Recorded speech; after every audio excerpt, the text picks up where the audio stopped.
Bom, hoje nós temos uma entrevista bastante significativa, porque vamos falar com o professor Jairo Figueiredo, que é o professor mais ilustre do Instituto. Portanto, vamos tentar aproveitar essa entrevista o melhor possível. Jairo, conte um pouquinho para nós sobre a matemática no Brasil e, se puder, também estendendo a matemática em América Latina e como a matemática tem influenciado no nosso país.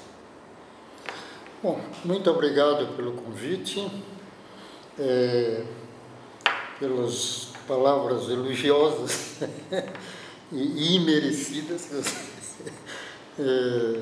me deu. Bom, eu participo da matemática brasileira desde a década de 50, 1950, aliás, vamos 60 e poucos anos. Eu estudei na Escola Nacional de Engenharia, que era da Universidade do Brasil, no Rio de Janeiro, uma vez que naquela época a capital do Brasil era o Rio de Janeiro. E eu tive bastante sorte em encontrar na cadeira de mecânica racional o professor Maurício Matos Peixoto, que foi um dos primeiros matemáticos brasileiros com amplo reconhecimento no exterior. E o Maurício era uma pessoa muito interessante, ele era um catedrático, né? Naquela época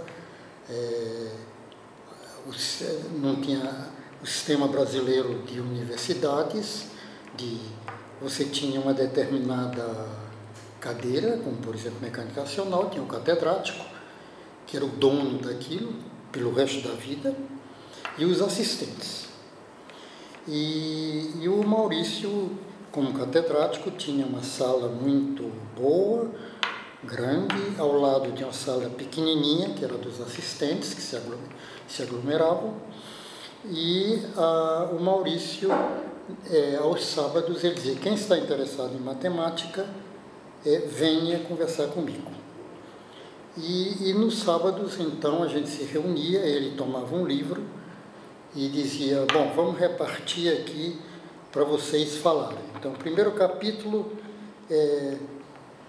dizia: você fala, o segundo o outro vai falar, e escolhia livros muito interessantes e no nível que a gente estava começando. Eu me lembro muito bem do livro do Lefschetz. E a matemática brasileira naquela época se resumia a professor Maurício e o professor Leopoldo Narbi, que foi professor nos Estados Unidos, ambos foram professores em universidades americanas.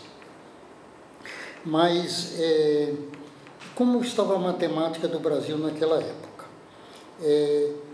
Eu estava lembrando de que a International Mathematical Union classifica os países que pertencem a ela de acordo com o nível científico-matemático dela. Eu me lembro que em 1954 o Brasil ingressou como membro da International Mathematical Union na posição 1. São 5 posições. 1, 2, 3, 4, 5. Então, em 54, o Brasil iniciando, quando muito tinha 2 matemáticos, tanto quanto me consta, que tinham reconhecimento no exterior, publicavam normalmente no exterior, e essa posição de 1 foi até 1960. Houve uma evolução grande da matemática brasileira nessa década. O Conselho Nacional de Pesquisas da época foi fundado em 52, né? O INPA também é de 52, o Instituto Nacional de Matemática Pura e Aplicada, e o CNPq criou bolsas para o exterior. para fazer doutoramento no exterior. No Brasil não tinha ainda condições assim para oferecer doutoramentos no nível da pesquisa da época, se bem que já havia matemáticos que faziam seus trabalhos. A Universidade de São Paulo é conhecida, que tinha pessoas naquela época que já faziam matemática de bom nível, como por exemplo o professor Scheinhenig. Inclusive o primeiro colóquio brasileiro de matemática foi em 1957 e organizado essencialmente pelos professores da Universidade de São Paulo. Então, nesses anos, houve uma evolução da matemática brasileira e, em 1960, a União Internacional de Matemática, International Mathematical Union, elevou o Brasil para o grupo 2, já um reconhecimento pelo trabalho que se desenvolvia no país. E mais uns anos depois, em 1978, o Brasil subiu para o número 3. E em 2005 para o grupo 4. Vamos chegar a 5? Eu espero que essencialmente chegue a 5 pelo trabalho que tem se desenvolvido por muitas instituições no Brasil, como a Unicamp, a Universidade de São Paulo, a Universidade de Brasília, o INPA no Rio de Janeiro. Tem se desenvolvido e os programas de doutorado têm evoluído bastante. E se a gente abre muitas revistas de nível alto no exterior, a gente vê a publicações de matemáticos brasileiros. Então, esse 2005 vai 4 e, como o Mário disse, bom, vamos chegar a 5. E estamos conosco somente a Suíça, a Suécia e a Espanha. No grupo 5 são muito poucos, Estados Unidos, França, que me conste, Itália. Mas a matemática brasileira tem realmente ido bastante, a Unicamp tem contribuído bastante para isso. O programa de doutoramento da Unicamp tem formado bastante pessoas que são espalhadas pelo Brasil. Muitos dos meus alunos, eu tenho alunos na Colômbia, no Chile, no Peru e em várias instituições brasileiras. Isso se deve ao apoio que as universidades têm oferecido aos programas de pós-graduação. Eu gostaria que você falasse pouco mais sobre o resto da América Latina. Você é uma pessoa que tem muito contato com o resto da América Latina e como seria o paralelo entre o que acontece no Brasil e nos países hispanos? Olha, eu acho que 2 países se distinguem com isso, que são Argentina e Chile. E eu acho que o volume de matemática produzidos nesses países ainda não é comparável ao volume nosso, mas é de muito boa qualidade. Eu, particularmente, tenho bastante contato com a Universidade, com o Chile, com a Universidade de Santiago.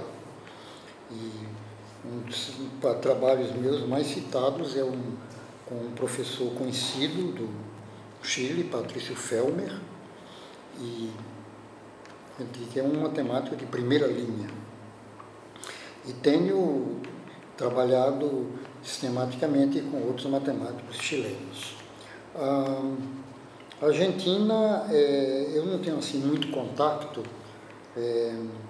matematicamente, mas eu sei que tem em Buenos Aires e em Córdoba, que é uma das universidades que um colaborador meu, Jean-Pierre Gosset, da Universidade de Bruxelas, sempre visita Córdoba.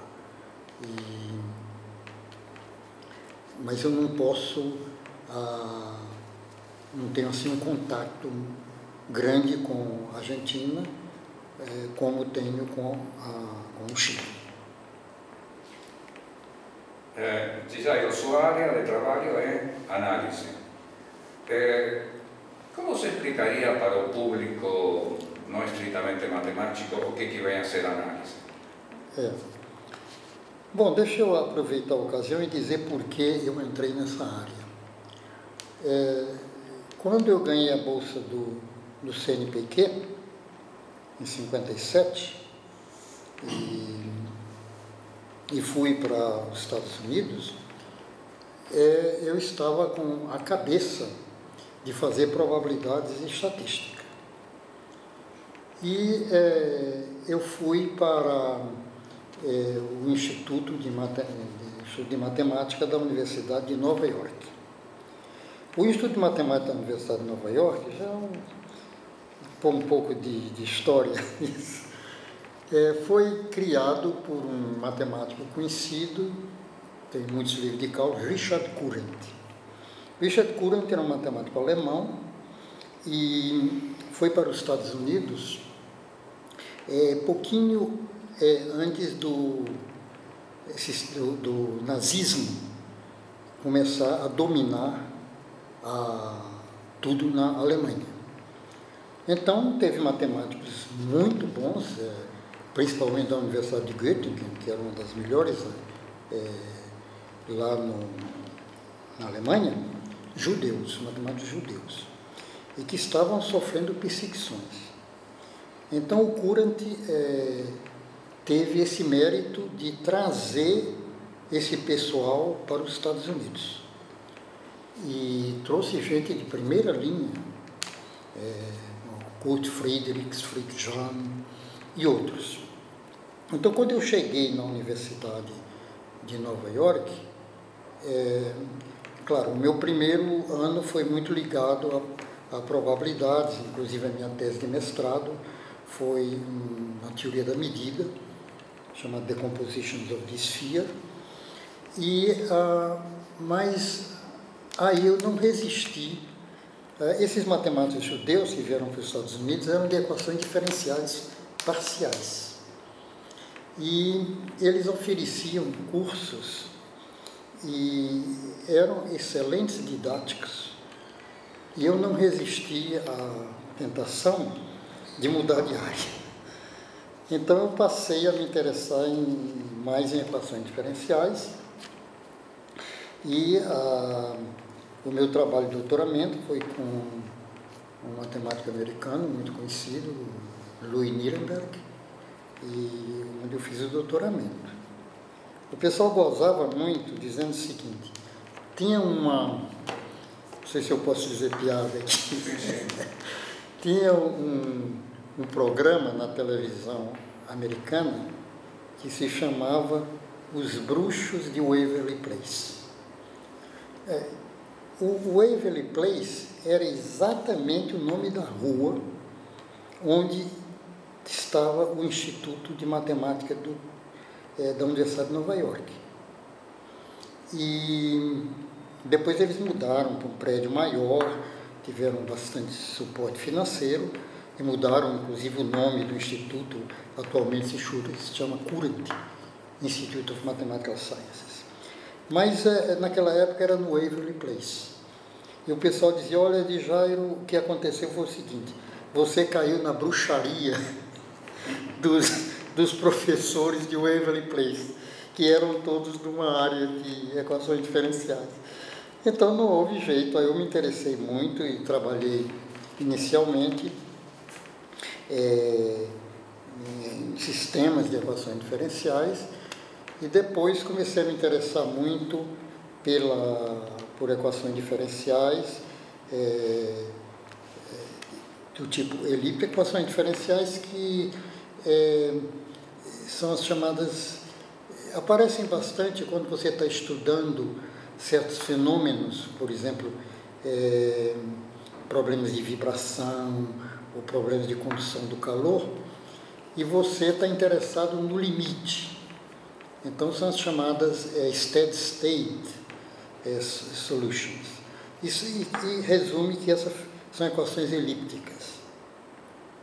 E então é muito fascinante porque tem um vínculo com problemas de aplicação. E eu acho importante, quando você estuda a matemática, ver a ligação dela com o mundo exterior. Isso é uma coisa que eu acho que quando a gente ensina, outro dia eu estava justamente falando isso, quando se ensina matemática em todos os níveis, você deve fazer duas coisas que eu acho extremamente importantes. Uma é a história da matemática, de que muitas das coisas não surgiram do nada. Tem todo um mundo atrás daquilo. Então, a história da matemática, inclusive no fundamental, no ensino fundamental, é muito importante para estimular os alunos. Você vê o que Arquimedes fez, então todas essas coisas. E outras são as aplicações. Para que serve isso? E novamente aparece aí, inclusive no fundamental, você já vê, se você vai os trabalhos de Arquimedes e outros, você vê as aplicações. E atualmente a matemática tem muita inter-relação com as aplicações. Inclusive, uma vez eu vi uma frase muito interessante de um matemático que dizia o seguinte: o pessoal disse, matemática aplicada é uma coisa, matemática pura é outra. E ele dizia, não. Ok, matemática aplicada é uma coisa, matemática pura é outra. Mas existe uma ponte entre as duas, com tráfego nas duas direções. E eu acho isso extremamente importante. A gente desenvolve, às vezes, certas teorias matemáticas com que motivação? Não é, digamos, por generalizar, mas porque é bonito. Então a gente desenvolve aquilo e, eventualmente, tem acontecido muito de pessoal aplicado utilizar aquilo. E vice-versa. Muita da matemática pura que foram criadas, vieram de problemas de aplicação. Então, eu acho que isso é uma atitude que a gente deve ter bastante quando ensina.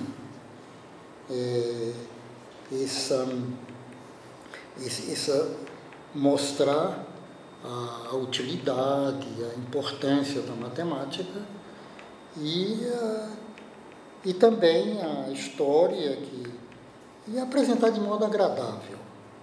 Eu acho que quando você menciona, faz parte da história, dá tempo de você contar piada, o que esse matemático fez e tudo.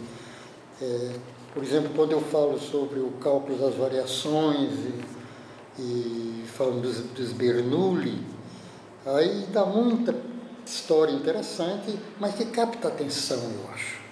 E por que o Johann fez isso e o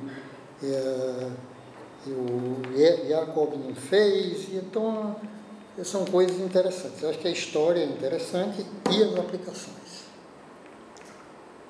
Jairo, e o ensino fundamental, porque no Brasil temos uma matemática de alto nível bem desenvolvida, mas quando competimos no ensino fundamental aparecemos lá embaixo nos sistemas PISA e tal. O que poderia ser feito? Eu acho que há duas coisas. Uma, eu creio que é o reconhecimento social do professor do fundamental. Você vê a que ponto chega, né? Eu, por exemplo, particularmente, gostava muito de matemática quando eu estava no fundamental. E terminei o fundamental em Fortaleza e muito interessado em matemática e pensei em fazer, naquela época, para licenciatura, era a Faculdade de Filosofia. E o meu pai falou, de jeito nenhum, você não vai ser professor. Porque ele via a situação. Eu digo, e agora? Ele disse, bom, vai fazer engenharia. E então o meu irmão, que era engenheiro e tudo, e o meu pai fizeram um esforço grande naquela época. A situação no Nordeste sempre não foi amplamente financeira, e me mandaram para o Rio de Janeiro. E eu fui fazer engenharia. Agora, por quê? Já você vê que é um problema que eu acho que os jovens e os pais têm uma preocupação qual é a profissão que vai seguir. Então, eu acho que uma coisa importantíssima no país é um maior reconhecimento social, financeiro dos professores do fundamental. Eu acho que isso é realmente crucial para isso. E o outro aspecto é que as universidades têm que colaborar bastante, investindo bastante na formação dos professores. Porque o que acontece, eu estava lendo um professor americano chamado Morris Klein, que escreveu 2 livros. Um é Porque o Joãozinho não pode somar, e o outro é Porque o professor não pode se ensinar. O Joãozinho não pode somar é até interessante, porque ele começa dizendo o seguinte, começa no começo do livro. O professor fala para o aluno, por que 3 mais 5 é igual a 5 mais 3? Aí o menino aí, de 8 anos, 9 anos, claro, professor, 3 mais 5 é 8, 5 mais 3 é 8. E o professor fala, não, está errado. O fato é de que isso é verdade porque a adição é comutativa. Você vê um professor que toma essa atitude. É por isso que ele fala porque é que o Joãozinho não pode somar. E aí ele fala do professor, porque é que o professor não ensina. E ele critica muito o ensino aos professores do fundamental nas universidades americanas. E ele diz que o problema nas universidades americanas é o seguinte, você tem um departamento de matemática e tem os professores lá. E os professores são valorizados e o departamento é valorizado pela pesquisa que faz. Então, os professores dedicam o seu tempo à pesquisa e esquecem um pouco o trabalho docente. Isso ele fala que acontece nos Estados Unidos. Inclusive, ele tem até uma frase dele, que ele, em inglês, publish or perish, que é publique ou morra, que se fala nas universidades. E ele fala o seguinte, que a frase que deve existir é a seguinte, publique e mate os estudantes. Ele é uma pessoa, foi um matemático bom, Morris Klein, mas ele era muito crítico. E eu não sei, o problema é que é preciso que o país, os órgãos financiadores, reconheçam o trabalho na universidade. Então, um professor universitário, ele se espera dele o quê? Que ele faça pesquisa, que ele dê boas aulas e que, quando for chamado, colabore com a administração. Trabalho importantíssimo, que com a experiência ele vai ser melhor do que um burocrata no desenvolvimento da universidade. Então, são essas 3 tarefas que devem ser valorizadas, e não só pela universidade, até pelos órgãos financiadores. Quer dizer, por exemplo, a Universidade X está formando excelentes professores do fundamental. Então, o problema do fundamental, eu acho que principalmente o reconhecimento social e financeiro que os professores não têm. Infelizmente, isso é crucial para o desenvolvimento do país. Muito bem, muito obrigado, Jairo. Esperamos ter você outra vez para nossos encontros aqui. Tá, muito obrigado pelo convite, e eu espero que principalmente essa questão do ensino, eu acho muito importante e que deve ser realmente reconhecido. Obrigado.